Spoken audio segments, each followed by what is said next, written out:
Malaking punong ilang turista sa Ubud Monkey Park sa Bali, Indonesia. Antabayanan ang pangyayari at ang buong detalye ng balitang yan na ibabahagi maya-maya.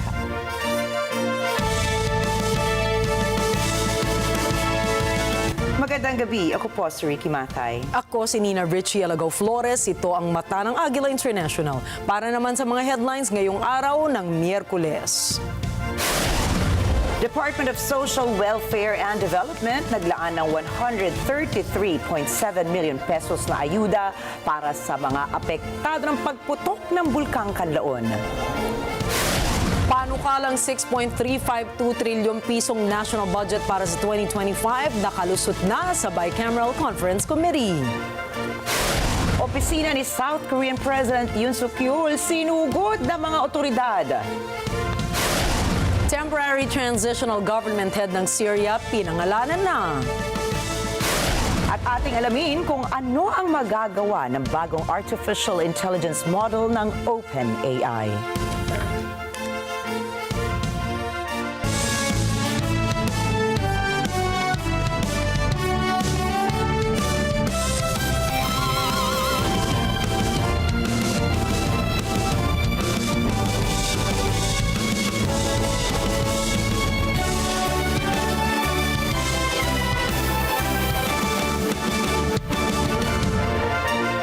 Matapos po ang naging pagputok ng Bulkang Kanlaon noong Lunes ay marami na ngang mga residente ang naaapektuhan na ang kanilang mga ikinabubuhay dahil po yan sa ashfall na idinulot ng bulkan.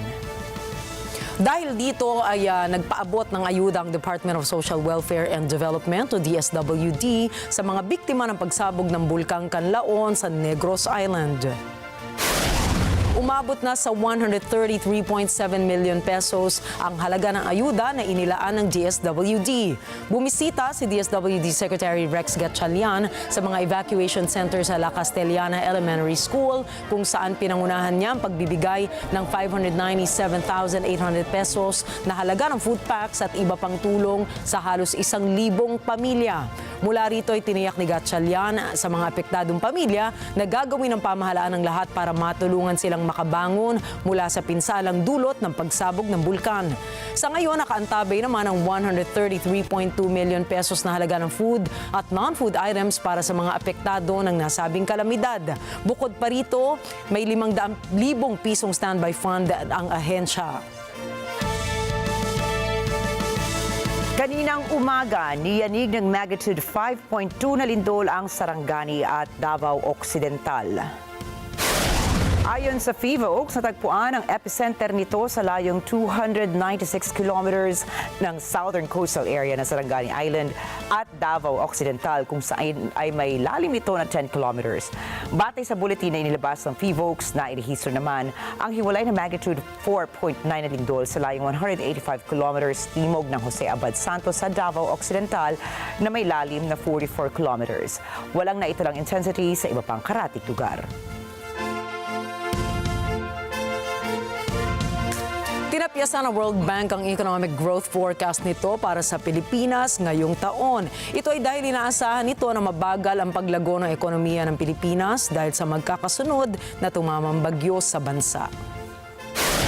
Sa inilabas ng Philippine Economic Update, ang ibinigay na growth forecast ng World Bank para sa bansa ay nasa 5.9% mula sa naunang forecast na 6%. Matatandaang noong ikatlong kwarter, umabot lamang sa 5.2% ang paglago ng ekonomiya ng Pilipinas, kung saan mas mababa ito sa 6.4% growth noong second quarter ng 2024.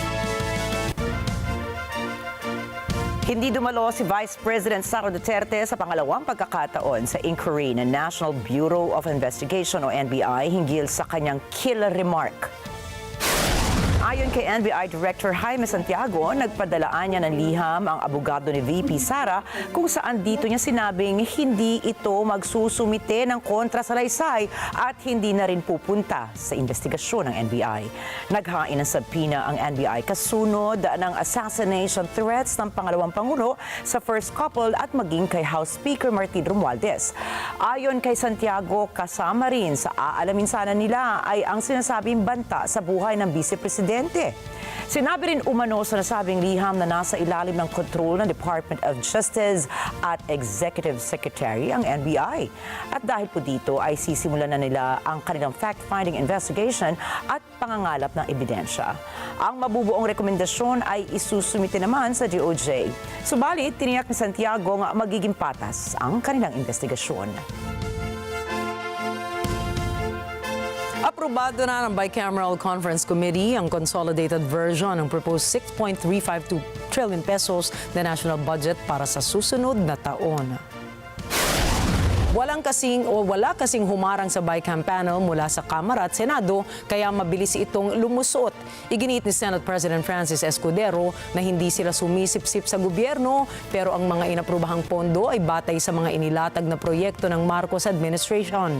Samantala, ayon kay Senador Grace Poe na chairman ng Senate Committee on Finance, wala silang masyadong binago sa pondo at sinundan ang latag ng budget ng mga economic managers ng pamahalaan sa ilalim ng National Expenditure Program. Maging pinakamakapangyarihang Coast Guard sa buong Southeast Asia. Ito po ang target ng Philippine Coast Guard na makamit pagkatapos ng 5 hanggang 7 taon. Inaasahan ng PCG na magkakaroon ito ng dagdag na 46 na bagong barko sa mga susunod na taon. Ito ay matapos aprubahan ni Pangulong Ferdinand Marcos Jr. ang pagbili ng 5 97-meter cutters mula sa Japan, gayon din ang 40 units ng 35-meter vessels mula naman sa France. Inaasahan din ng PCG na masusundan pa ito mula naman sa pribadong sektor. At dahil dito, tiwala ang PCG na maaabot ito ang inaasam na adhikain para maging pinakamakapangyarihang Coast Guard sa Timog Silangang Asya. Kapwa naman nangako ang Philippine National Police o PNP at ang Meralco na wawakasan nila ang iligal na koneksyon ng kuryente matapos na magkasundo na puksain ito.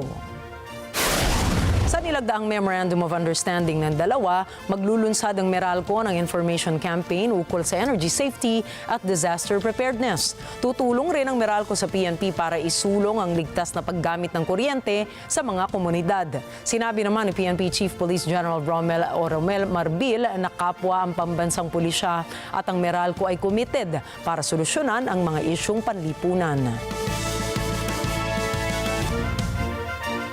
Inabisuhan naman po ng Meralco ang mga consumers na magkakaroon ng dagdag singil sa bill ng kuryente ngayong Disyembre. Ayon sa Meralco, tataas ng 0.1048 peso kada kilowatt-hour ang magiging singil nito. Ibig pong sabihin yan, magkakaroon ng kabuuang dagdag ang mga kumukonsumo ng 200 kilowatt-hour ng 21 pesos, 31 pesos naman sa 300 kilowatt-hour, 42 pesos sa 400 kilowatt-hour at 53 pesos sa 500 kilowatt-hour. Paliwanag ng Meralco, tumaas ang kanilang singil dahil sa mas mataas na generation and transmission charges ng kanilang electricity supplier. Tumaas din nila ang charges ng wholesale electricity spot market ng 0.2531 peso per kilowatt-hour. Sa isang photo session itong Lunes, December 9, ay ipinasilit ng Partido Demokratiko Pilipino, Lakas ng Bayan o PDP laban ang kanilang mga opisyal na kandidato sa pagkasenador para sa susunod na taon. Present sina Attorney J.V. Hinlo, Congressman Attorney Rodante Marcoleta, re-electionist Senators Ronald Bato de la Rosa, Bongo at Robin Padilla. Kasama rin nila si dating Pangulong Rodrigo Duterte, Attorney Raul Lambino at Philip Salvador. Bukod kina Padilla at Salvador, galing din sa showbiz at tatakbo sa pagkasenador ang dating singer na si Attorney Jimmy Bondok. Sumama rin sa nasabing photoshoot ang mga national officers at local candidates ng PDP laban.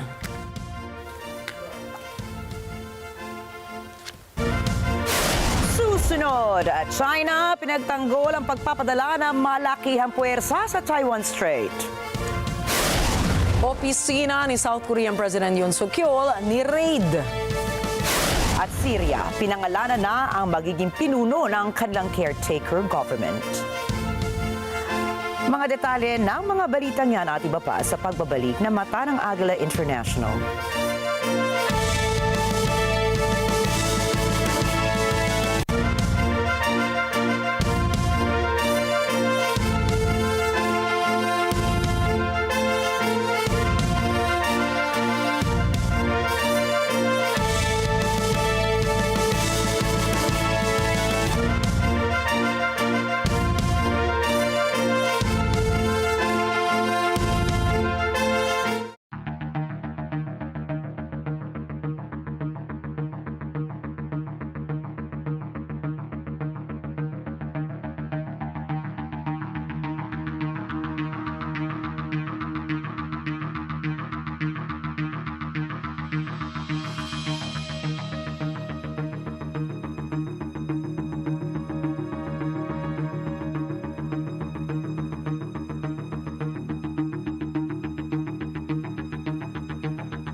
I just want to make sure that you guys are all checking out Art Academy on Net 25. Great show, great people. Check them out.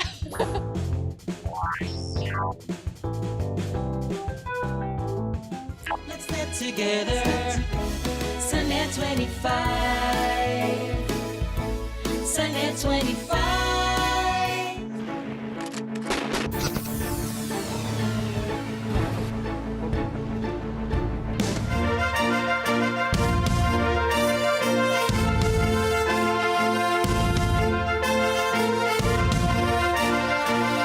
Ipinagtanggol ng China ang kanilang malakihang pagpapadala ng mga puwersa sa iba't ibang parte ng First Island Chain at Taiwan Strait.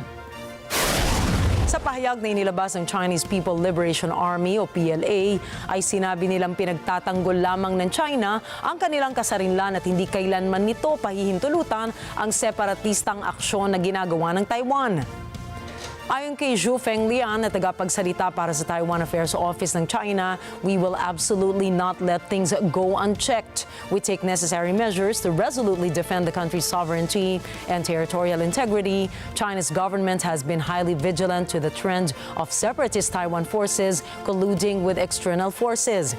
Base naman sa ulat ng Taiwan Defense Ministry ay namataan ang nasa 53 Chinese military aircraft na umaaligid sa himpapawid ng Taiwan Strait, 11 Navy vessels at 8 official ships na nakalipas o sa nakalipas na 24 oras. Ni-raid ang opisina ni South Korean President Yoon Suk-yeol ngayong araw na Miyerkules. Ito ay sa gitna ng investigasyon sa kanyang deklarasyon na martial law. Isinagawa ng Special Investigation Team ang raid sa Presidential Office, National Police Agency, Seoul Metropolitan Police Agency at maging sa National Assembly Security Service. Base sa ulat, wala si President Yoon sa kanyang presidential compound nang isagawa ang naturang raid. Ang kanyang official residence ay nasa hiwalay na lokasyon. Hindi rin ito nagpapakita pa sa publiko mula nang humingi ito ng tawad noong Sabado sa pagdedeklara ng martial law. Sa ngayon, pinagbawalan si Pres Yoon na makalabas ng Sokor bilang bahagi ng insurrection probe sa kanyang inner circle matapos ang agarang pagbawi o suspensyon ng martial law noong December 3. Inaresto ng mga otoridad si dating South Korean Defense Minister Kim Yong-hyun. Ito ay matapos ang pakikipagsabwatan nito kay President Yoon Suk-yeol nang ipatupad ang martial law. Aprobado ng Seoul Central District Court ang pag-aresto kay Kim Yong-hyun dahil sa kasong rebellion at abuse of power. Magugunitang umabot lamang sa 6 na oras nang ipatupad ni Yoon ang idineklara nitong martial law.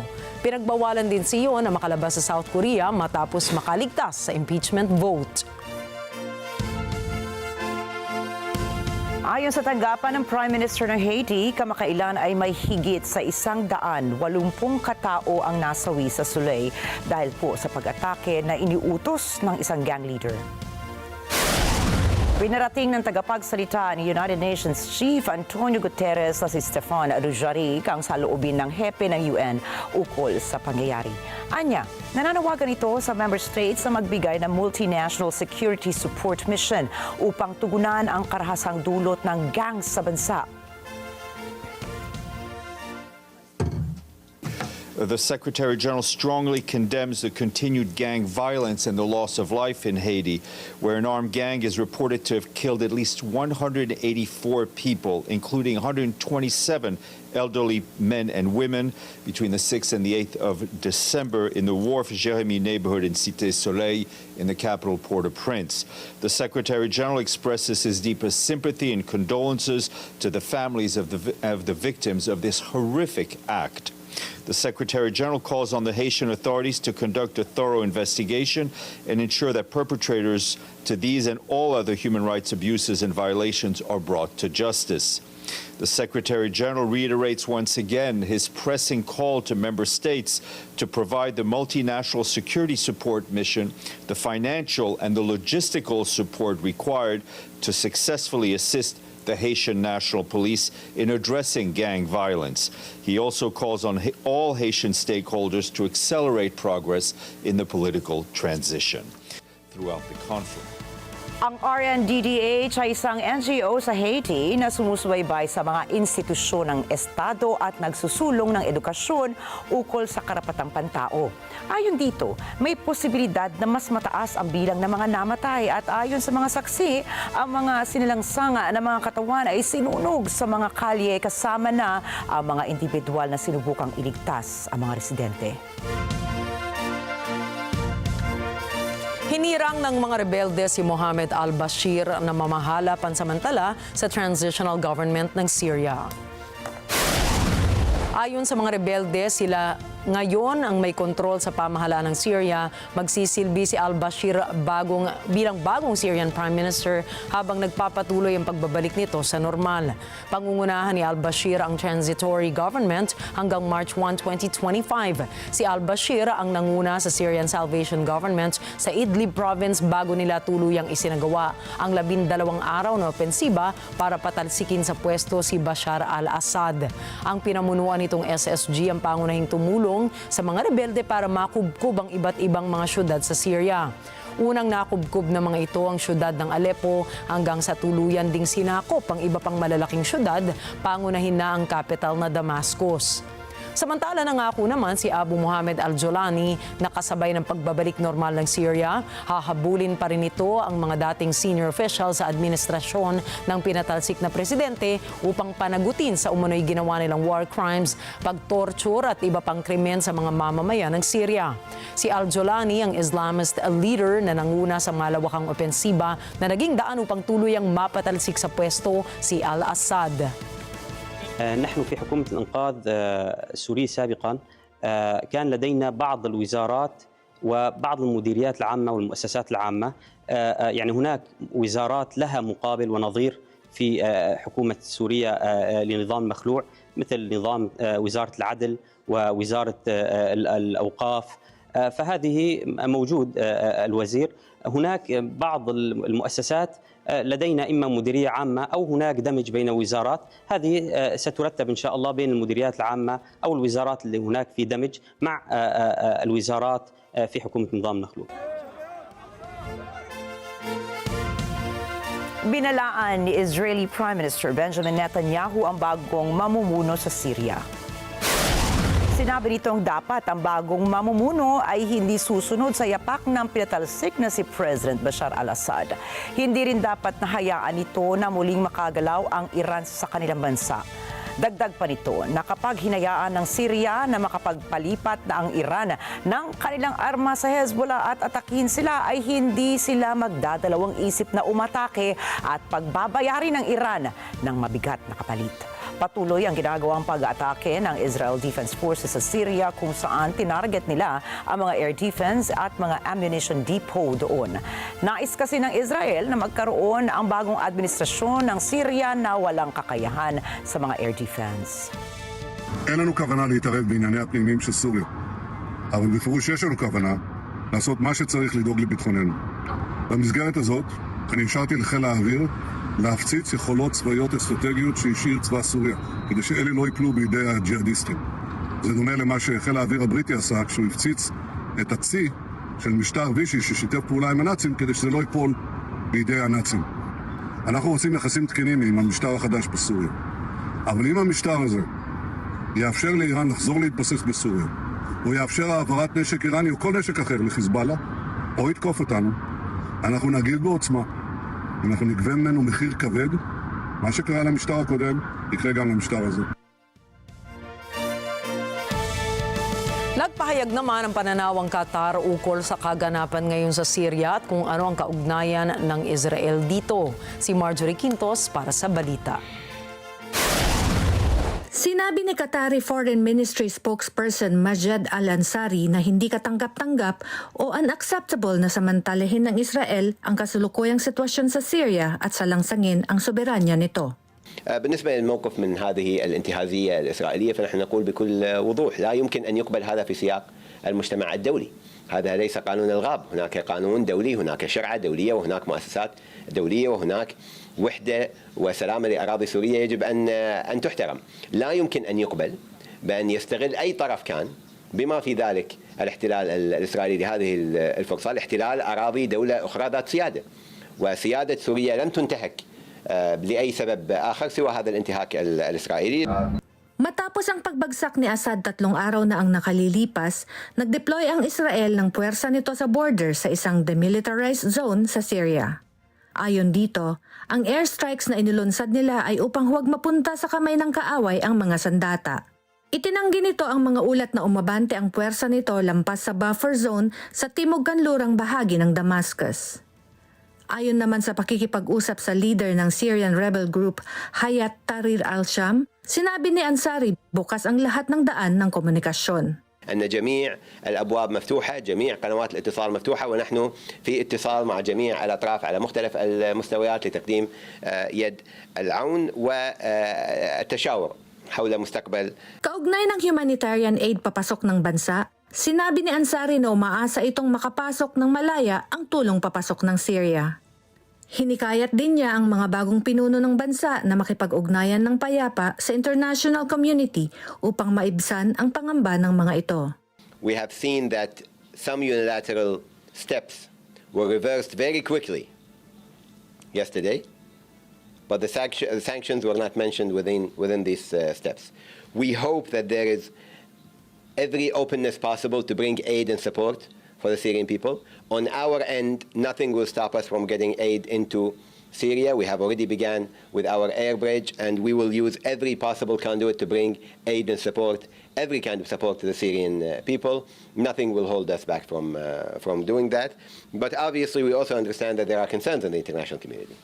And these concerns need to be addressed, and we urge our brothers in Syria to engage positively with the international community, to ease any concerns that might be there in the international community about the transitional period, and we are willing to help with it. Samantala, inanunsyo ng bagong interim leader ng Syria na siya na muna ang mamumuno sa bansa bilang Prime Minister na sinuportahan naman ng mga rebelde. Marjorie Quintos para sa Mata ng Agila International. Trusted, connected, on point. Nagdiwang naman ang Syrians na nakatira sa iba't ibang panig ng mundo matapos mapabagsak ng mga rebelde ang administrasyon ni Pangulong Bashar al-Assad. Narito po ang report ni Ana Kui.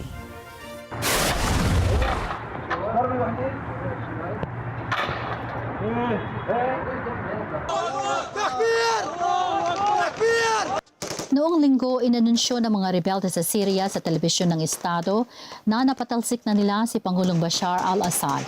Ito ay pagkatapos ng 50 taong dinastiya ng pamilya ni Assad. Naglunsad ang mga rebelde ng tinatawag na lightning offensive o opensibang malakidlat. Sinasabing ang pagpapatalsik kay Assad ay panibagong alon ng kaguluhan sa gitnang silangan na balot ngayon ng giyera. Ayon sa isang opisyal, sinabihan ng Syrian Army Command ang mga opisyalis nito noong linggo na tapos na ang rehime ni Assad. Ayon sa 2 senior army officials, si Assad na pumulbos ng iba't ibang paglaban ay lumipad palabas ng Damascus sa hindi alam na destinasyon umaga ng linggo. Samantala, sa kabila ng pangamba sa pangyayaring ito sa Syria, marami sa mga mamamayan nito, pati na ang mga nasa ibang bansa, ay nagdiwang sa pagbagsak ng administrasyong Assad. اليوم نحن جايين نقف مع اخواننا السوريين ونبارك لهم انتصاراتهم واحتفالاتهم. حقيقة موقف يعني يصعب الحديث عنه بعد 14 عاما من الصبر ومن الإعداد ومن الاستعداد لمثل هذا اليوم. يمن الله سبحانه وتعالى على هؤلاء بالانتصار. Sa Greece, labis-labis ang saya ng mga taga-suporta ng oposisyon doon. Anila, ito ay kalayaan para sa buong bansa. Είμαστε πάρα πολύ ευχαριστημένοι όλοι γιατί τελειώσαμε από μια εποχή πάρα πολύ άσχημη για όλους τους Σύριους. Εδώ και 50 χρόνια μας κυβέρνησε μια οικογένεια, δυστυχώς, χούντα, δικτατορία, πάρα πολύ άσχημα πράγματα. Παλεύαμε εδώ και 14 χρόνια να γίνει ελευθερία και εκλογές, αλλά δυστυχώς δεν τα καταφέραμε. Σήμερα, χθες, αυτές οι 10 τελευταίες 10 μέρες, κατέφερε η αντιπολίτευση να ρίξει και το Assad. Αισθάνομαι πολύ περήφανη, πολύ χαρούμενη, πολύ δυνατή που πια η χώρα μου πήρε την απελευθέρωσή της. Πια η χώρα μου, όλος ο κόσμος μπορεί να ανασάνει, να ζει μια ζωή με αξιοπρέπεια όπως πρέπει να ζουν όλα τα παιδιά, όλες οι γυναίκες, όλοι οι άντρες. Samantala, nagdiwang din sa Ashrafi, Beirut ang Lebanese citizens. Ibinahagi nila kung bakit hindi maipaliwanag ang kanilang kaligayahan. وكل طفولتي عشتها بالحرب مع النظام السوري ومع كل العالم يلي اجوا احتلوا لبنان واخذوا كل ثروات لبنان. انا حاسه انه بارت من طفولتي رجعت لي اليوم ودم بشير ما راح دعان. نحن اليوم اللي وصلنا له منه نتيجه نهار هذا نتيجه 20 و30 و40 سنه النظام اغتصب السلطه بسوريا، اغتصب السلطه بلبنان، اغتصب السلطه بكل المنطقه العربيه. ولهالسبب نحن اليوم كثير مبسوطين. Sa Ankara, Turkey, handa nang magbalik-bayan ang Syrians na naninirahan doon.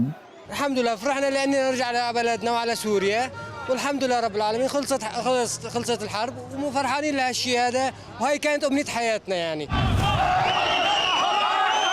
Sa Madrid, Spain, may 150 tao nagtipon sa harap ng Syrian embassy doon upang ipagdiwang ang tinatawag nilang makasaysayang sandali sa kanilang pakikipaglaban para sa kalayaan.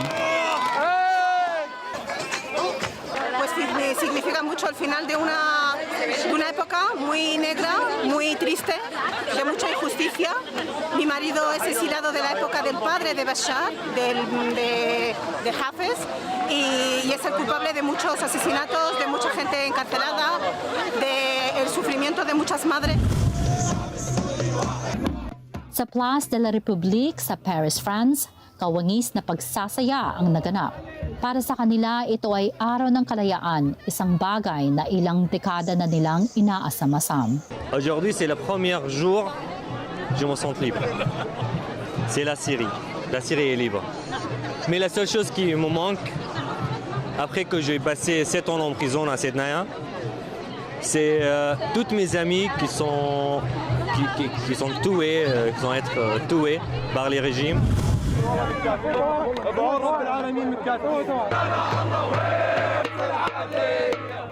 Winawagayway na bandera ng oposisyon ng Syria ang nasa gitna ng may 300 nagdiriwang sa Trafalgar Square, London. Marami sa kanila ang hindi maipaliwanag, hindi masabi ang nag-uumapaw na damdamin. The feeling is a bit hard to describe because we've been waiting for this for a long time. I think every Syrian person, every free Syrian person is very overwhelmed and very happy because finally we can say that Syria is a free country now. Sa Germany, kung saan nanirahan ang may 250,000 Syrian refugees dahil sa giyerang sibil, libo-libo ang lumabas upang magsagawa ng selebrasyon. Kaugnay nito, sinabi ni German Chancellor Olaf Scholz na kasabay ng pag-asa ng Syrians sa panibagong gobyerno, nangangamba rin ang mga ito kung ano ba talaga ang mangyayari sa kanila. Ani Scholz, ang mahalaga ngayon ay ang mabilis na pagbalik ng batas at kaayusan sa bansa. Viele haben nicht nur die Hoffnung, sondern natürlich auch Sorgen. Sie fragen sich, wie es jetzt weitergeht, denn unter den Widerstandskämpfern sind auch radikale und extremistische Kräfte. Es kommt jetzt darauf an, dass Syrien schnell in Recht und Ordnung leben kann und dass Recht und Ordnung dort hergestellt werden.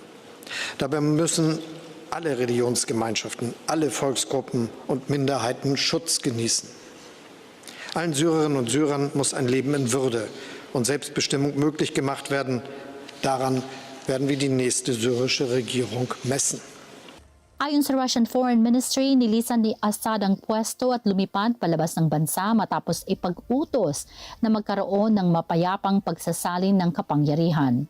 Hindi sinabi ng ministry kung nasaan si Assad ngayon. Subalit binigyang diin nito na hindi nakialam ang Russia sa pag-uusap ukol sa pagbaba ni Assad sa pwesto.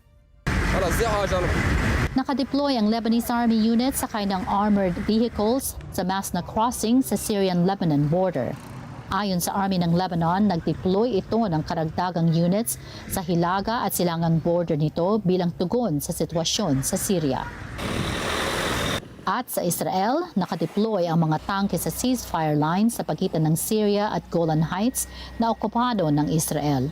Ayon sa Israeli military, nag-deploy ito ng puwersa sa UN-monitored buffer zone sa Syria at sa ilang lugar na kailangang depensahan. Ana Cui para sa mata ng Agila International, trusted, connected, on point. Matapos mapatalsik sa pwesto si dating Pangulong Bashar al-Assad, ilang bansa sa Europa ang nagdesisyon na suspendihin muna ang pagproseso ng mga aplikasyon ng asylum para sa mga Syrians. Plano ng Austria na i-repatriate o i-deport ang mga Syrians pabalik ng Syria dahil na bago na nila ang political situation doon. Ayon naman sa Germany, posibleng magkaroon ng tamang desisyon tungkol sa pagtanggap ng asylum seekers lalo na at wala pa nilang katiyakan kung ligtas o hindi ang sitwasyon ng mga tao sa Syria. Kinumpirma rin ng United Kingdom na minomonitor nila ang sitwasyon sa Syria at nagpasyang Home Office na itigil muna ang pag-aproba sa mga aplikante. Milyon-milyong mga Syrians ang tumakas sa kanilang bansa taong 2011 dahil sa civil war. Batay sa datos ng UK government, umabot sa mahigit 30,000 Syrians ang nabigyan na ng asylum sa United Kingdom. Tinatansyang nasa 75,000 Syrians naman ang naninirahan sa Austria dahil sa migrant crisis noong taong 2015 hanggang 2016. Samantalang, Germany pa rin ang may pinakamataas na populasyon ng mga Syrians. Umabot na sa 1 milyong Syrians ang kasalukuyang naninirahan doon. Binuksan na ng Turkey ang border gate nila ng Syria para makabalik na sa kanilang bansa ang mga refugees. Suriye ihtilafını diyalog yoluyla çözme çağrılarımız eski rejim tarafından küstahça reddedilmiş, ülkemizin uzattığı elin değeri bilinmemiş, manası anlaşılmamıştır. Esed, arkasında 1 milyona yakın insanın katledildiği, 12 milyon insanın kaldığı, birçok şehri enkaza dönmüş bir Suriye bırakarak Sinabi ni President Recep Tayyip Erdogan na kanilang binuksan na ang Yayladagi border gate ng Syria para sa ligtas at voluntaryong pagbabalik ng ilang milyong Syrian refugees. Suportado anya nila ang muling pagbangon ng bansang Syria, kaya handa silang tulungan ang mga ito. Dagdag pa nitong hindi kailanman ninais ang Turkey ay kamkamin ang teritoryo ng Syria. Nilinaw ni Erdogan na hindi niya papayagang makapasok ang mga bagong terorista na tatayo sa mga border towns nito. Suriye istikrara kavuştukça inşallah gönüllü, güvenli, onurlu ve düzenli geri dönüşler de artacaktır. Suriyeli kardeşlerimizin 13 yıldır süren vatan hasreti, inancım ve duam odur ki artık yavaş yavaş son bulacaktır. Bunun şimdiden emarelerini görmeye başladık. Yığılmaları önlemek ve trafiği kolaylaştırmak amacıyla Yayla Dağı hudut kapısını da geçişlere açıyoruz. Zalim Esed rejimiyle beraber ülkemizde Türkiye'nin başka bir ülkenin toprağında ve egemenliğinde gözü yoktur. Sınır ötesi harekatlarımızın yegane amacı vatanımızı ve vatandaşlarımızı terör saldırılarından korumaktır. Ne PKK ve Suriye'deki uzantıları ne DAEŞ ülkemizin muhatabı değildir.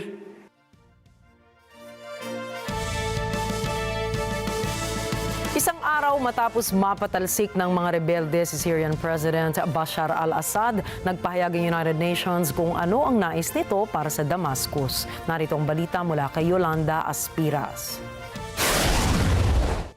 Noong Lunes, sinabi ng tagapagsalita ni UN Chief Antonio Guterres na si Stefan Dujarric, nais nito ang pinakamagandang kinabukasan para sa mga mamamayan ng Syria. Isang kinabukasang sila ang pumili para sa kanilang sarili. Ito ay isang araw matapos sakupin ng mga rebelde ang kabisera ng Syria na Damascus na dahilan ng pagtakas ni Pangulong Bashar al-Assad papuntang Russia. We want to see the best possible future for the Syrian people, one that they choose themselves, one that is inclusive, one is fully respective of the rights of minorities. So I think, I mean, as we know and as you know, the situation is moving very quickly. I think things will be hopefully clearer in the coming days. And on the return of Refugees, obviously it will, listen, refugees should be, people who want to return home should, wherever they are in the world, need to do so voluntarily, freely, and in full dignity. We have been present in Syria for a long time, and whether it's our UNHCR colleagues, our IOM colleagues, or other we will assist the Syrian people as they wish to return home in whatever way we can. Noong Lunes din, nanawagan naman si UN Refugee Chief Filippo Grandi para sa pasensya. Ito ay sa balak na pagbabalik ng milyon-milyong Syrian refugees na lumikas dahil sa 13 taong civil war. Anya may oportunidad para sa Syria na sumulong patungong kapayapaan at upang magsibalik na ang mga mamamayan nito.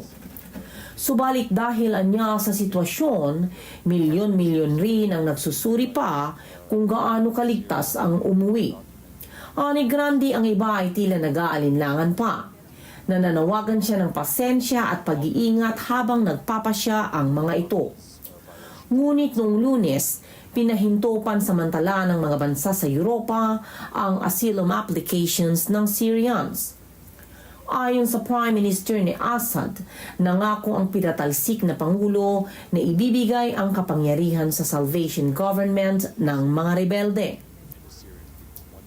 Ito ay matapos ang 13 taong civil war at ang higit sa 50 taong brutal na pamumuno ng pamilya Assad.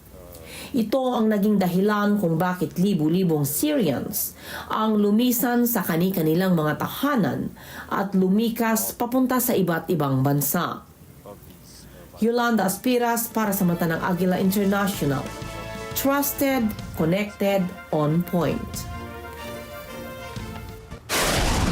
Susunod, Sora AI inilabas na sa publiko.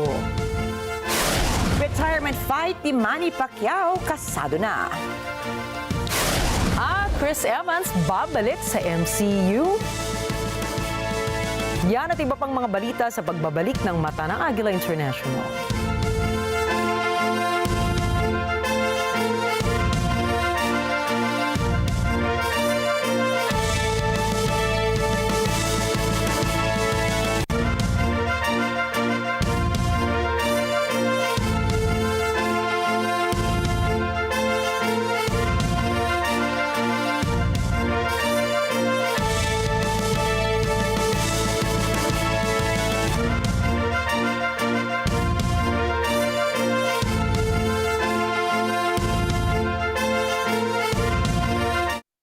Alam namin ang iyong pagsisikap.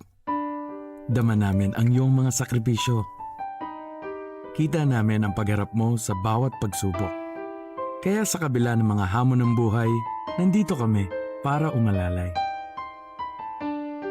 Kasi katulad mo, gusto rin namin ang magandang bukas para sa kanya.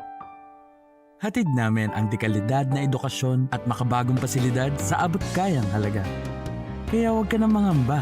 Sasamahan ka namin tuparin ang mga pangarap niya.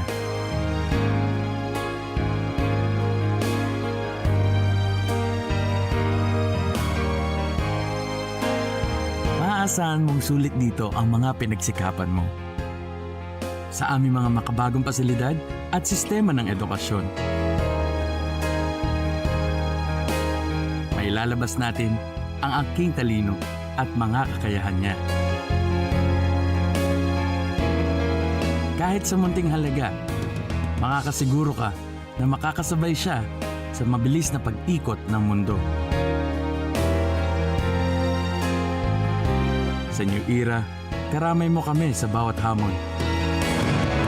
Kaagapay mo kami sa bawat hakbang. Kasama mo kami sa bawat ngiti at tagumpay.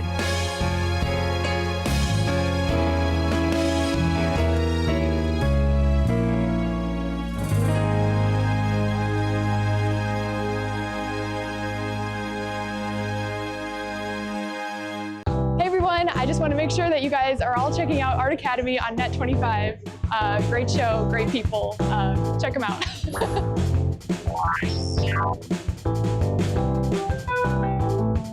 Let's net together. Sa Net 25. Sa Net 25.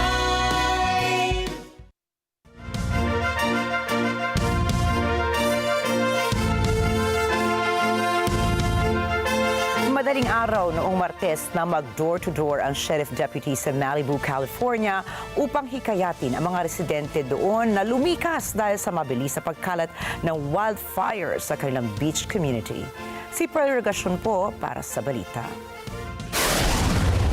Dahil sa brush fire blaze sa Malibu na tinawag na Franklin Fire, napilitang mag-shelter in place overnight ang mga estudyante ng Pepperdine University. Ito ay dahil sa pagkawala ng kuryente ng nagtulak sa kanilang lumikas sa commons at library ng paaralan. Nag-issue ng evacuation order sa buong coastal city na may 10,000 katao dahil sa sunog. Nagsimula ito noong Lunes ng gabi, lumaki sa 2,200 hektarya at kumalat patimog sa kahabaan ng Pacific Coast Highway. Nakipaglaban sa apoy ang Los Angeles Fire Department habang ang mga deputy ng county sheriff ay nag-door-to-door upang hikayatin ang mga residente na iwan ang kanilang mga tahanan. Regarding evacuations, a little after midnight, we started multiple evacuation orders and warnings in between Trancas Canyon and the west to Topanga Canyon Boulevard and everything south of Mulholland Highway to Pacific Coast Highway. There are approximately 18,000 people and 8,100 structures in the affected area. Of the 8,100 structures, 2,043 structures are under evacuation orders and 6,046 are under evacuation warnings. Ayon sa isang online post noong Martes ng umaga, nagbukas ang Malibu ng evacuation sites. Nawala ng kuryente ang buong lungsod. Nag-issue ang National Weather Service ng red flag warning para sa lugar dahil sa wind gusts na maaaring umabot hanggang 80 milya kada oras na lubhang delikado. Pearl Regasyon para sa mata ng Agila International. Trusted, connected, on point. Trahedyang sinapit ng mga motorista sa kahabaan ng Van Erciyes Highway sa Turkiye dahil sa madulas at nagyayelong kalsada at pati na rin sa makapal na fog. Ayon sa lokal na ulat, lagpas sa 50 sasakyan ang nagkarambola sa lugar bandang alas 7:30 ng umaga. Nasakta naman ang 55 mga motorista dahil sa insidente habang kinumpirma ng pulisya na nasawi ang isang driver ng truck. Agad na rumesponde ang National Medical Rescue Team at Disaster and Emergency Management Authority para sumaklolo sa mga biktima. Pansamantala namang isinara ang lugar para sa clearing efforts at kaligtasan ng iba pang motorista. Nasawi ang 2 turista sa Ubud Monkey Forest sa Bali, Indonesia matapos pong mabagsakan ang mga ito ng malaking puno. Ayon sa lokal na ulat, tinukoy ng mga otoridad ang mga nasawi na isang 32-year-old French woman at isang 42-year-old Korean woman. Higit pa sa dalawa ay nasaktan din ang isa pang turista na kaagad namang naidala sa ospital para sa medical attention. Ayon sa salaysay ng mga nakasaksi, bandang 12:30 ng hapon nang umihip ang malakas na hangin dito na sila nakarinig ng malakas na pag-crack sa paligid. Matapos ang ilang sandali ay bumagsak na ang malaking puno. Pansamantala namang isinara ang Ubud Monkey Forest para sa investigasyon at cleanup efforts ng mga otoridad. Tear gas ang naging tugon ng kapulisan ng Kenya sa mga mamamayang nagpoprotesta laban sa femicide o sa pinakamalalang uri ng karahasan laban sa mga kababaihan doon. Alamin natin ang balita mula kay Leslie Gumarang. Noong Martes, ginamitan ng tear gas at inaresto ng mga pulis sa Kenya ang 3 katao habang daan-daan na nagprotesta laban sa sunod-sunod na mga kaso ng femicide sa bansa. Ipinahayag ng isang demonstrador ang saloobin ng karamihan sa mga kababaihan sa bansa. Our women want to express themselves. Our society wants to express itself. Our young people want to express themselves. And what they are saying is, we are tired of this kind of life. We are tired of waking up every day to hear a young woman somewhere has been killed.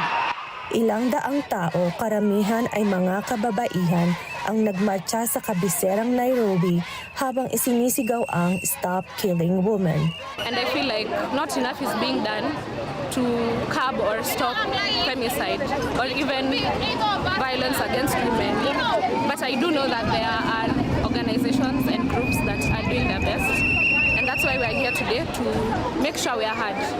Paulit-ulit silang dinisperse ng mga pulis gamit ang tear gas mula sa mga tumatakbong sasakyan, ngunit agad ding nagtipon muli upang magpatuloy sa protesta. We just our lip gloss and water bottles. They are lodging tear gas canisters at us. We were not even armed. We were just trying to make sure that everybody is aware that this is a crisis. This is a pandemic that we need to fight against. Ayon sa mga mananaliksik, ang mga patriarkal na pananaw at hindi sapat na proteksyong legal ang mga pangunahing dahilan sa likod ng mataas na antas na gender-based violence sa Kenya. The authorities and the government cannot take care of us. We have tried taking care of ourselves, but it has proven so hard. Today we are out here trying to protest on the same. The lives of women matter, and the truth is, whether we like it or not, we are weak and we need protection. Humarap rin sa kritisismo ang mga pulis sa Kenya dahil sa kanilang pagprotesta laban sa gobyerno noong Hunyo at Hulyo. Hindi bababa sa 60 tao ang nasawi.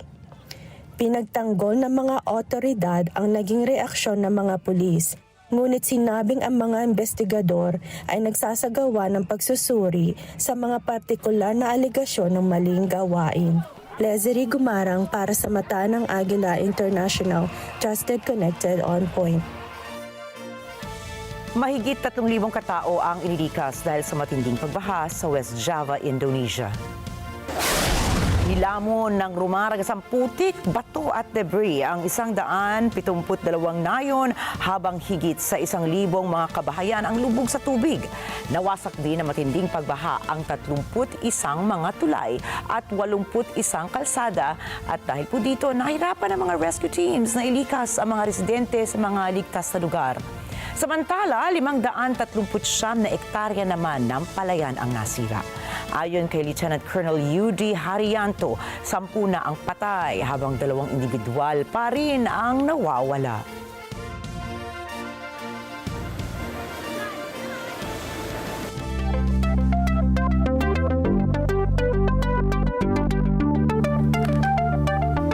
Isinapubliko na ng OpenAI ang kumpanyang nasa likod ng ChatGPT ang kanilang text-to-video AI model na Sora. Ang Sora AI ay katulad sa text-to-image model ng OpenAI na DALL-E. Gamit ang Sora, kaya ng isang user na lumikha ng video clips mula sa mga text prompts. Posible rin dito na mapagalaw ang mga still images at ma-extend dito sa pamamagitan ng pagdagdag ng nawawalang frames. Noong Pebrero nang unang ipinakita sa publiko ang Sora, kung saan marami sa mga karibal na kumpanya ng OpenAI ang sumunod na rin sa pag-develop ng ganitong model. Sa kasalukuyan, bukas pa lang ang Sora para sa mga taga-Estados Unidos pero posibleng maging available na rin ito sa Europa, sa UK at iba pang mga teritoryo kalaunan.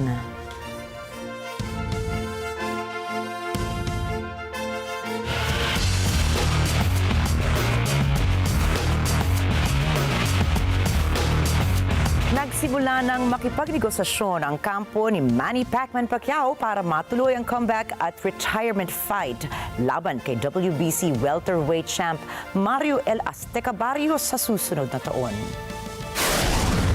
Nagtungo sa 62nd Annual WBC Convention si Manny Pacquiao, Promotions President at International Matchmaker Sean Gibbons sa Hamburg, Germany upang ikasa ang huling laban na nag-iisang 8th Division World Champion at 2025 International Boxing Hall of Fame inductee, Filipino boxing legend. Bukod kay Pacquiao, umaawit ring makalaban ni Barrios ang magbabalik na si British boxer Conor the Destroyer Ben. Sa kabilang banda, nakatakdang sumabak muli sa politika si Pacquiao para sa Senado sa midterm elections. Gayon din ang kanyang magiging pagdalo sa IBHOF sa Canastota, New York sa darating na Hunyo.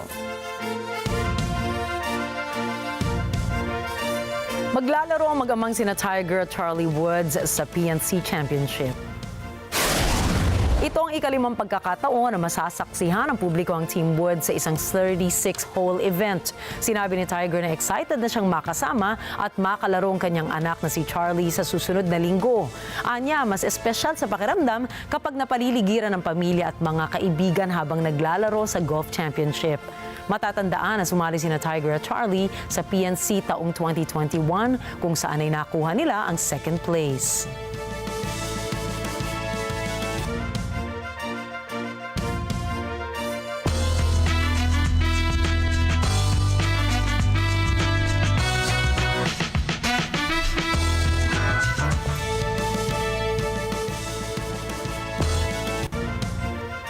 Naging matagumpay ang huling Eras Tour ng singer na si Taylor Swift sa Vancouver.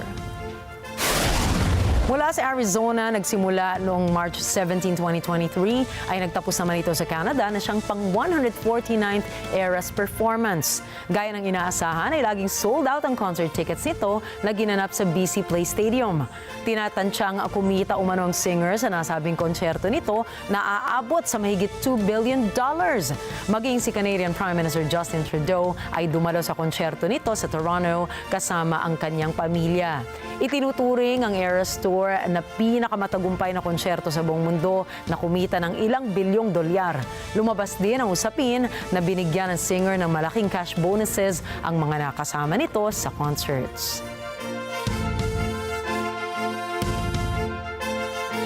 And the cap is back at MCU.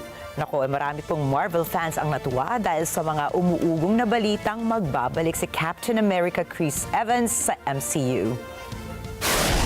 Muling makakasama raw ni Evans si Robert Downey Jr. sa Avengers Doomsday na ipalalabas sa May 1, 2026.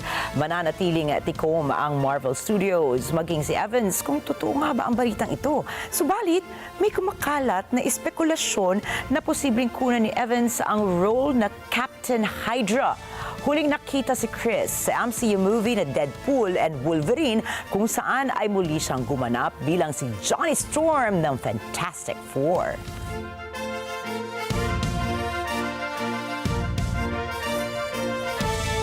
Sa ibang balita, trending ngayon sa social media ang Montreal SWAT team dahil sa kanilang yearly tradition. Bilang parte ng kanilang pagbibigay seguridad sa kanilang komunidad, ay nagsasagawa ng yearly rounds ang kanilang SWAT team sa mga children's hospitals na nakabihis bilang mga superhero. Sabi ng hepe ng kanilang unit ay pamamaraan nila ito na magbigay saya at pag-asa sa mga batang nako-confine sa ospital. Bilang tugon naman ay kadalasang inaabangan ito ng mga bata habang nakasaludo sa kanilang mga modern-day heroes.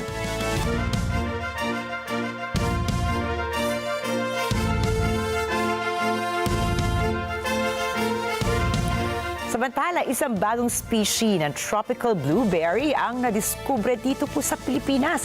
At ayon sa Department of Environment and Natural Resources Davao Region, ito ay matatagpuan sa Mount Apo. Ang bagong species ng blueberry ay tinawag ng mga botanists na Vaccinum phallax. Ang Latin name na ito ay nangangahulugang deceptive o mapanlinlang dahil anila may pagkakahawig ito sa Vaccinum myrtodois na siyang dahilan kung bakit hindi ito kaagad nakilala ng mga mananaliksik bilang isang natatanging species. Kabilang sa natatanging katangian ng Vaccinum phallax ay isa itong shrub na kasing taas ng isang normal na 2 taong gulang na bata. Subalit, maaaring lumago pa ito ng kasing taas naman ng isang normal adult.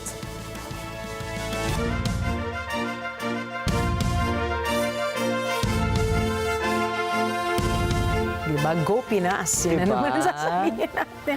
Pero ano kaya, matamis ba siya? Kakulay ba natin yun? Kakulay natin. Parang naramdaman na naman natin na merong ganong sa bandang huli may prutas. Na ayan. Ako, sana matikman natin yan, ano? Oo, eventually. No, kailan pa kaya yan in existence? Yun ang aking tanong. Yung natuklasan kasi, okay ngayon lang. Pero for how long it's been in existence, hindi natin. Kaya daw hindi napapansin. Yun nga, deceptive siya. At paano kaya nila finally napansin? Di ba may mga pamantayan yan to find out whether nasa blueberry family ba siya o ibang klaseng prutas ba siya. Ako, favorite ko pa naman ang berries. Oo, ako din. Maasim matamis, go ako dyan. Kasi masarap tsaka masustansya. Mahilig ka nito mag-hiking naman tayo sa mga... Talaga ba, Rikki? Naku, wag akong, madali akong yayain. Kalad-kalad pero ako sa kung ganyan. kailangan natin gumawa ng balita tungkol dyan sa kakaibang berry na yan, ang newly discovered, tara. Ilalaban mo. Yes, para sa bayan. Hindi bali sasaluhin kita kung matatapilok ka. At Kaya ko titikman yan. natin, siguro naman na-testing na nila kung if it's for human consumption. Tama, para diba? sabihin, para i-classify ka bilang isang berry. Abangan pa po natin ang development sa Batangas. Dahil good news din yan, di ba? Akala mo ba naman, sa taong ito, meron pa tayong madidiscover mga bago pa pala. Oo, tsaka feeling ko alam mo napakarami pa. The same way na sobrang dami pang mga sea creatures. Yes, hindi I was pa gonna say, napapangalanan, di ba? It's a whole different jungle down there. It's always exciting to learn and discover something new each day. Ayan, at tandaan niyo po narito kami ni Nina para maghatid ng balita saan mang dako ng mundo. Muli ako po si Rikki Mathay. Ako naman si Nina Rikki, Alagao, Flores. Ito pa rin po ang Mata ng Agila International. Para naman sa iba pang mga balitang nanggaling din sa iba't ibang panig ng mundo, punta po tayo kay Alma Angeles para sa Mata ng Agila World News. Take it away, Alma.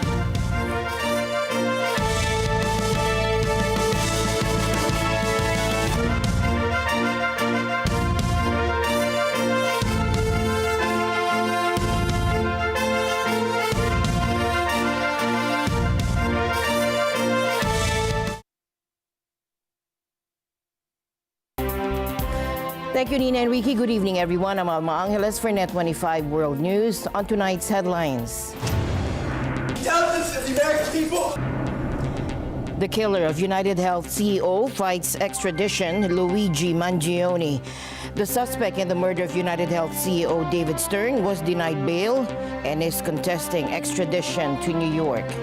Oh my God, and it's completely out of touch and the insult to the intelligence of the American people and lived experience. A wildfire fueled by strong winds is raging near Malibu, forcing evacuations and disrupting power and transportation. It's coming straight down Malibu Canyon like a blowtorch. And so they're in harm's way every time there's a fire over there. Israel aims to establish a sterile defense zone in southern Syria, enforced without a permanent troop presence, according to Defense Minister Israel Katz. This declaration follows a recent wave of Israeli airstrikes that reportedly decimated Syria's strategic weapons stockpiles. And the news starts now.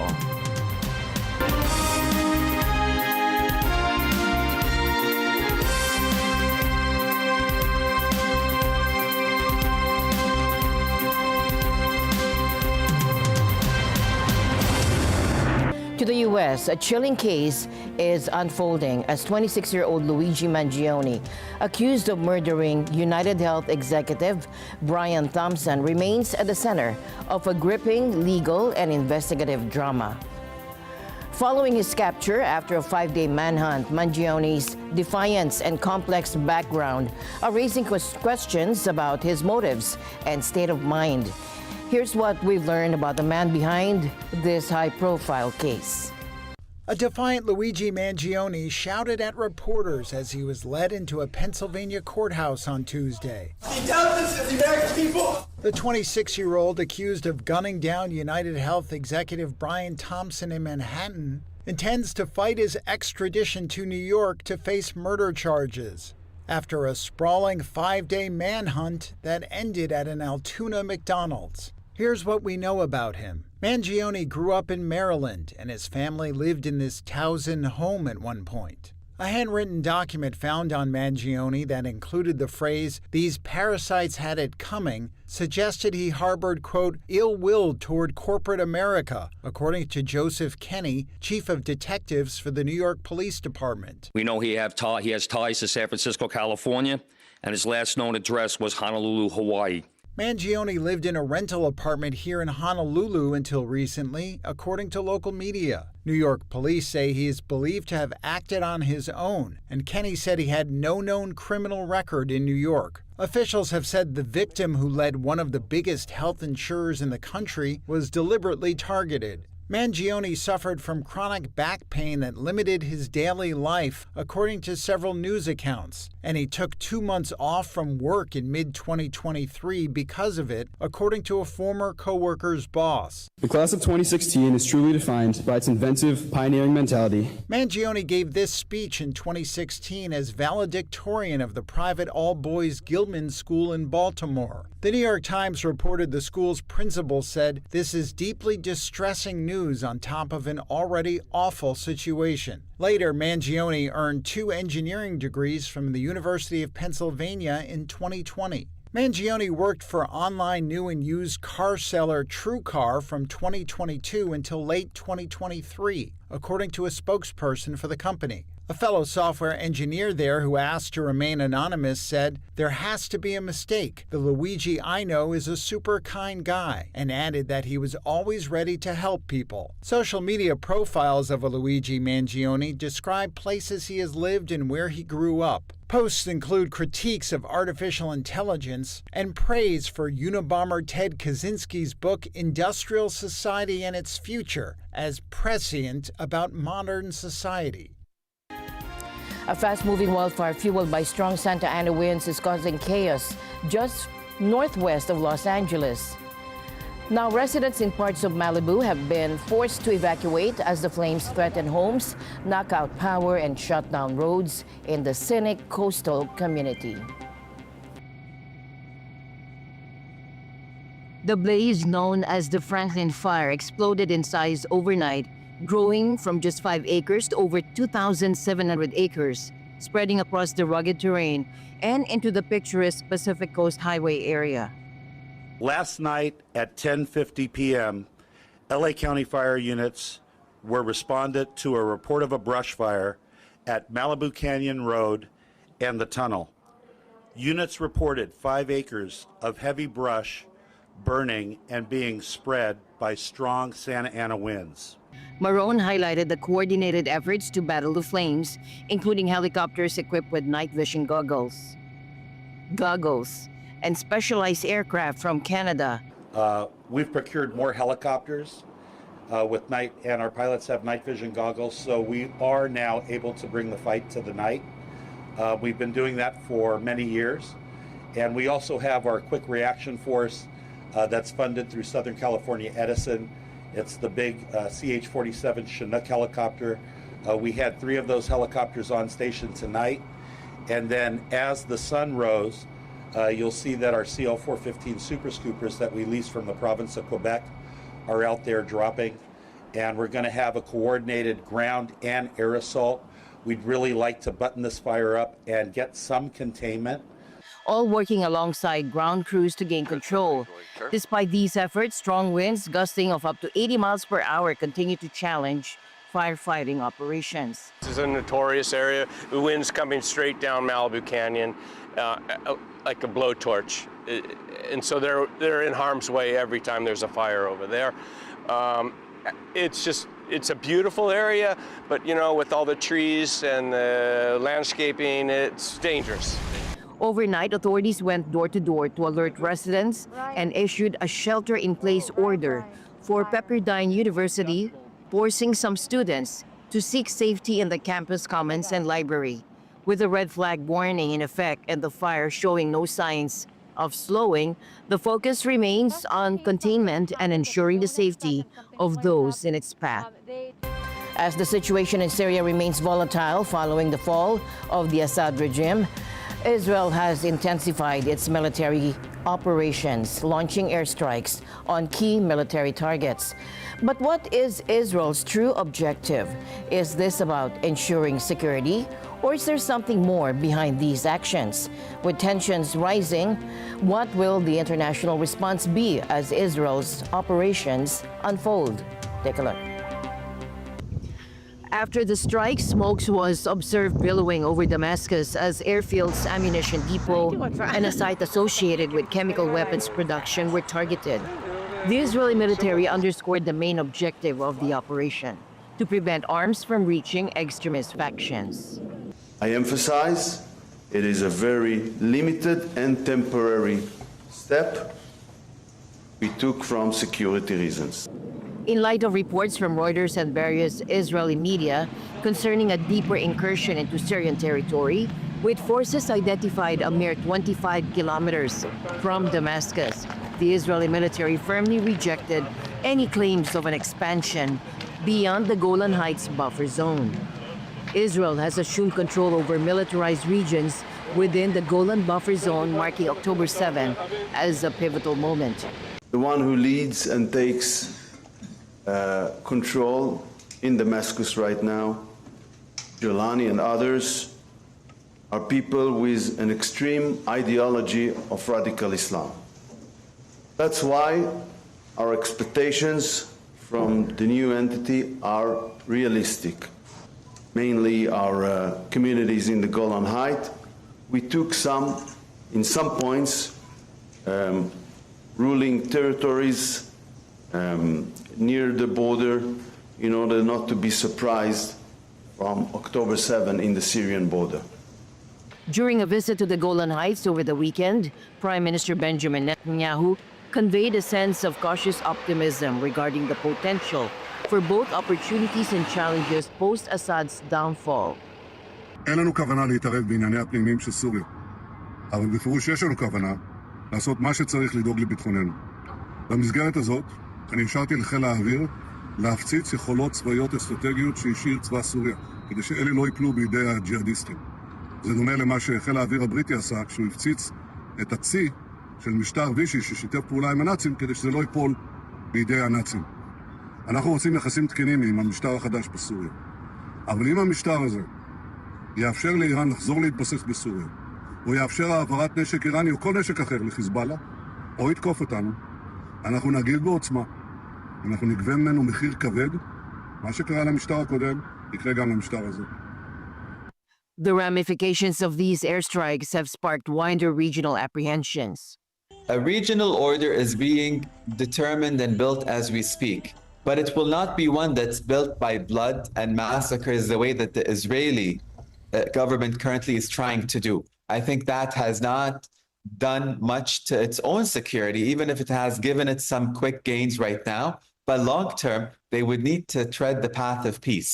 And I think by them pushing through that violent route, I think that the other stable countries in the region, like the Gulf states, would line up with it. And it hasn't. They've been talking to Iran, trying to balance out Israel. So I think the Israelis need to be mindful of this. They're not living in the region alone.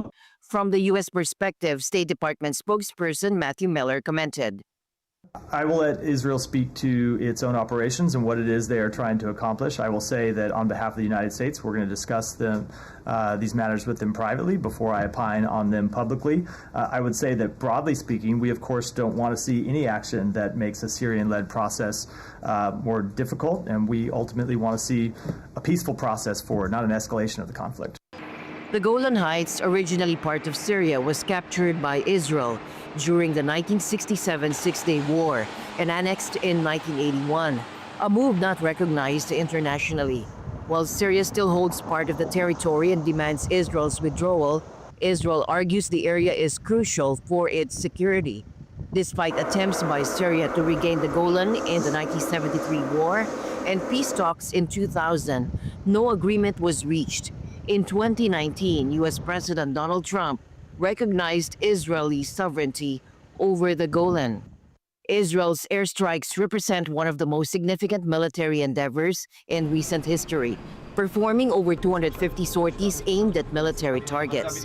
As Syria continues to navigate the aftermath of its civil war, Israeli officials remain vigilant in their efforts to prevent arms from reaching extremist organizations like Hezbollah and to protect their borders.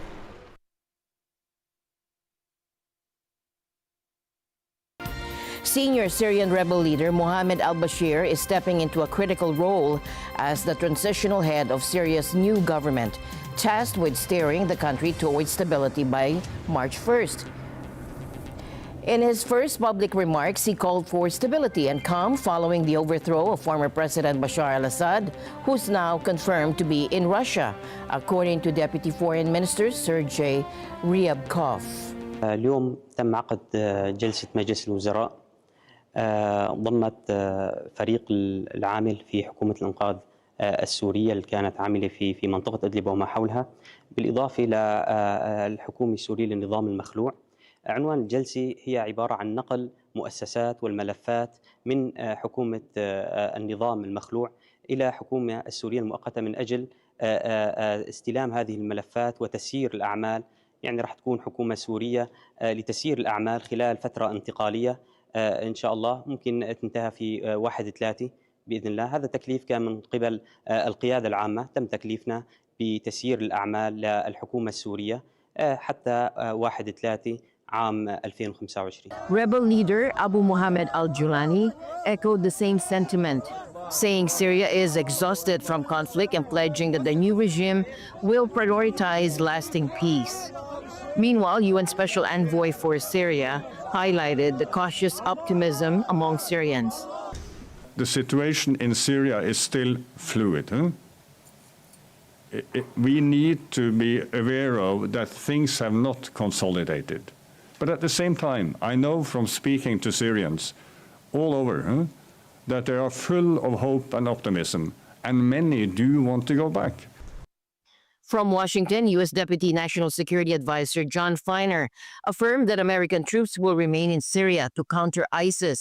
So those troops are there for a very specific and important reason, not as some sort of bargaining chip. They're there, have been there now for the better part of a decade or more to fight ISIS, a terrorist group that threatened not just the United States, but many of our partners and allies all around the world, including in Europe and in the region.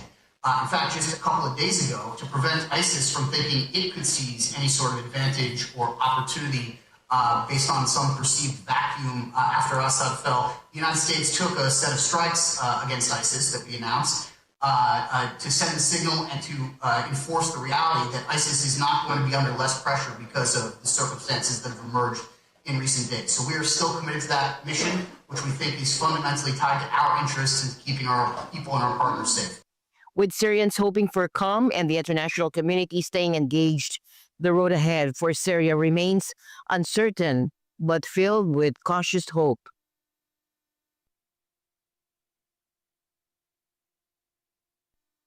Satellite images show Russian naval ships have moved out of their base in Tartus, Syria, and anchored offshore following the recent overthrow of President Bashar al-Assad by rebel forces. A December 9th image from Planet Labs revealed at least 3 vessels, including 2 guided missile frigates and an oiler, anchored about 13 kilometers northwest of Tartus. However, the rest of the fleet hasn't been found in the imagery yet. Moscow's defense ministry hasn't responded to requests for comment. Syrian rebels made a lightning-fast advance on Sunday, seizing Damascus and forcing Assad to flee to Russia after a brutal 13-year civil war and over 5 decades of his family's rule. With Assad gone, Russia is now urgently trying to strike a deal with the rebels to secure 2 crucial military bases. Russia's presence in Syria includes a major airbase in Latakia and its naval facility in Tartus, which is the country's only Mediterranean repair and supply hub. It's also been a key staging point for Russian military contractors working in Africa. Before the rebellion, Russia had 5 surface ships and 1 submarine stationed at Tartus, but recent satellite images confirm those ships have now moved offshore for safety.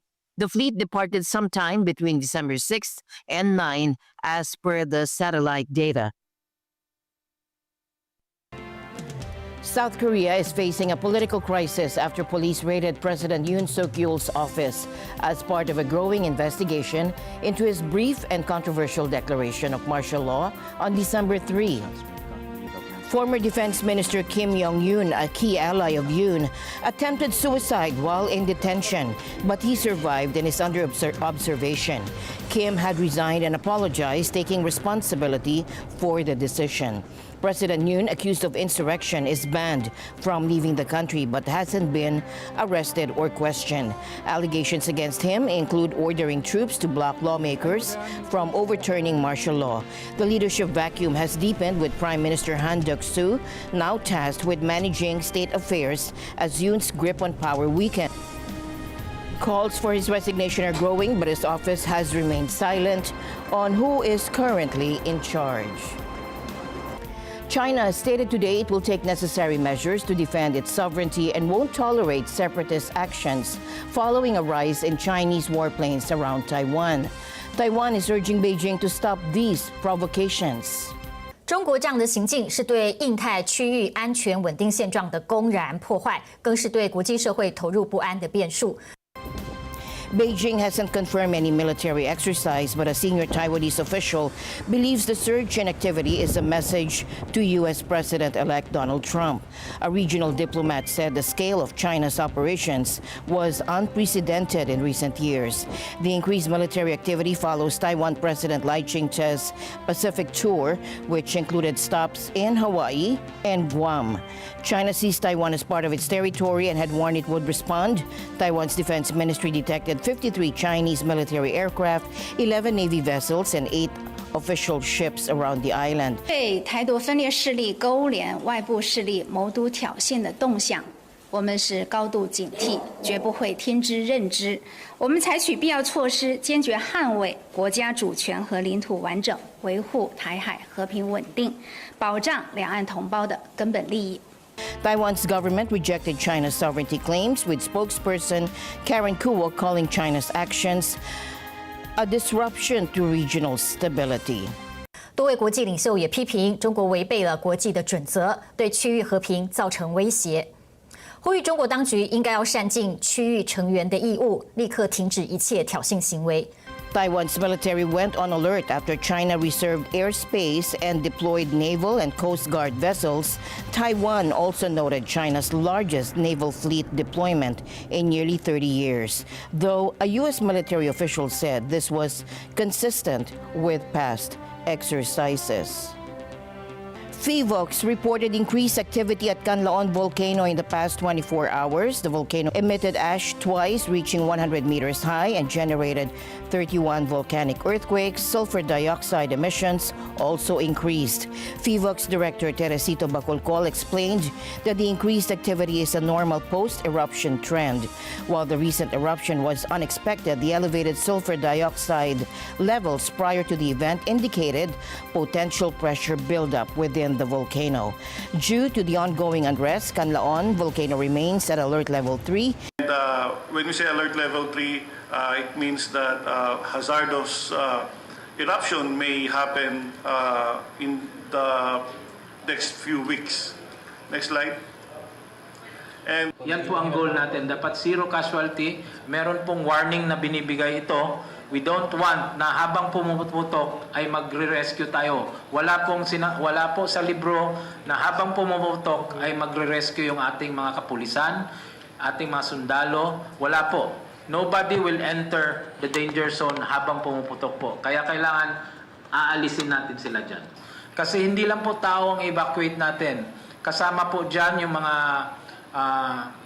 hayop, no? Yung mga domestic animals na talagang alaga nila, even yung mga ibang hayop na kailangan nila sa hanap buhay nila, kailangan din natin ilikas yon. Yun po ang mga agam-agam ng mga kababayan natin, and we have to assure them that we are addressing those concerns. So isa po yan na ina-address namin para po makampante sila na sumama na we are. Residents in nearby areas are advised to heed local government warnings and avoid the 4-kilometer permanent danger zone around the volcano. Distansya lang po ang solusyon dyan. We have to move away from danger. Kasi pag wala na pong tao dyan sa 6, kahit pa ulit-ulit po yung pumutok, wala pong mamamatay. Representatives for the atomic bomb survivors group Nihon Hidyanko greeted hundreds of people who had marched in a torchlight parade in Oslo after receiving the Nobel Peace Prize earlier today. Nihon Hidyanko, a grassroots movement of survivors of the 1945 nuclear bombings of Japanese cities, Hiroshima and Nagasaki, was represented by co-chair Terumi Tanaka, 92, Shigemitsu Tanaka, 84, and Toshiyuki Mimaki, 82. The laureates greeted the parade, which was marching in their honor, by waving from the balcony of the Grand Hotel, where the Nobel festivities ended with a banquet. Terumi Tanaka, a co-chair of the Nihon Hidankyo, the 2023 Nobel Peace Prize recipient, urged young people to carry on the fight for a nuclear-free world. パレスチナ自治区ガザ地区に対しイスラエルが執拗に攻撃を加える中で核兵器の使用を国にする閣僚が現れるなど市民の犠牲に加えて核のタブーが壊されようとしていることに限りない悔しさと憤りを覚えます。原爆被害の現在の被害者の現在の平均年齢は85歳。10年先には直接の被爆体験者としての証言ができるのは数人になるかもしれません。これからは私たちがやってきた運動を次の世代の皆さんが工夫して築いていくことを期待しております。An estimated 210,000 people died either immediately or over time as a result of the bombs dropped in 1945 on the Hiroshima and Nagasaki on August 6 and August 9, respectively. And today's nuclear weapons are far more powerful than those used at that time. And the news continues here on Net 25. We'll be right back. Na-miss niyo ba siya? Na-miss? Sino ang kausap mo, Mang Pepe? Si Sarah. Miss na miss ko na yung anak ko na yun. Okay naman daw sila ni Nate. Buti pa sila. Wait lang, Lloyd. Feel mo ba si Sarah ang the one? The one? Huwag mong kakalimutan yung the one close to Mars. Oo nga, Lloyd. Sino ba talaga ang the one for you? Si Christy, si Daphne, o si Sarah pa rin talaga? Tinatanggap mo ba na nakasama ako hanggang pagtanda ko? Samahan natin si Lloyd sa kanyang search for the one sa Goodwill Season 5 tuwing linggo, 5 p.m. pagkatapos ng Corina interviews dito sa Net 25. Sa Net 25.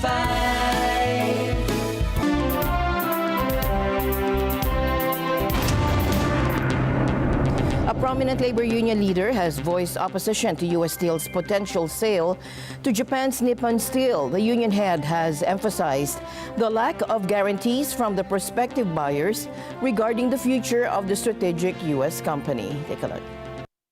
Nippon Steel's $15 billion takeover attempt of US Steel took another turn on Monday.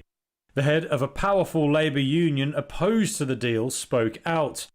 He said he's not received assurances Nippon are committed to ensuring the lasting success of the US firm. David McCall is head of the United Steelworkers Union and spoke to Reuters on Monday. Certainly when we've had discussions with them, there's been nothing that would assure us that there's a long-term viability in the operations. And so that's our number one concern, is about what the future livelihood of our members would be, and our sustainability of being able to produce the products that we need in this country, controlled by this country. Nippon Steel's $15 billion takeover bid has been criticised by both President Joe Biden and President-elect Donald Trump. It's also subject to a national security review later this month by a government panel. One of McCall's top concerns is that Nippon may import steel into the US from its international mills. He fears such a move would erode a company that helped build the Empire State Building. They want a return on that investment, and I understand that. But it can't be harvesting our facilities and letting them slowly but surely over a period of time deteriorate so that they can then bring product in from their other facilities around the world and have access to our market. Nippon has previously denied it will import steel from its international mills after it seals the deal. It's repeatedly said it aims to become an insider in the US, a market critical to its future growth. Nippon and US Steel did not immediately respond to a request for comment. Nippon is racing to close the deal before Trump takes office on January 20th, as he's vowed to block the transaction. A groundbreaking achievement in AI-powered engineering, the Birmingham Blade is a wind turbine custom designed for a specific location. It's projected to be up to 7 times more efficient than traditional turbines in its intended environment. This wind turbine was designed entirely by artificial intelligence for a specific location. And that's why, according to its developers at the University of Birmingham, it's up to 7 times more efficient than a traditional turbine at low wind speeds in the city it's intended for. So it is tailored to be optimally efficient for the specific city it's going to be operating in. Dr. Kit Windles-Yule is the Director of Innovation at the university's College of Engineering and Physical Science. The really exciting part of it is that every minute detail of the geometry of this wind turbine, every twist, every edge, every bend, every angle has been tuned and tweaked by our EvoPhase AI to be as efficient as possible for the specific wind speeds and specific topography of Birmingham, UK, where we're based.